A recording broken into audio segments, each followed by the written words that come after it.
Problem 12. We need to construct an angle E that's congruent to this angle D. And then remember from the lesson, the word construct, that has a special meaning. It means that we can only use a straight edge and a compass to actually produce the angle. And then a straight edge is just a ruler that doesn't have any marks on it. And you know what a compass is. We talked about that in the lesson. And then you can go ahead and use a ruler that has marks. You just don't want to actually use the marks to measure anything. You just use the ruler to draw straight lines.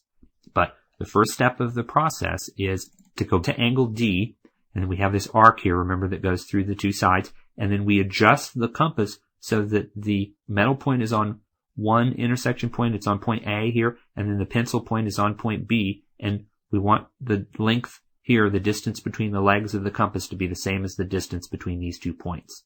And then once we get that distance, once we spread the legs of the compass this far apart, we don't want to move those legs at all. Next, we go back to the ray, and then we put the metal point of the compass on this point C, and then we draw another arc. We're not going to change the distance between the metal point and the pencil at all, and we draw another arc that intersects this first arc that we already drew, and then we call this point F. And all of these steps are the answers to problem 12.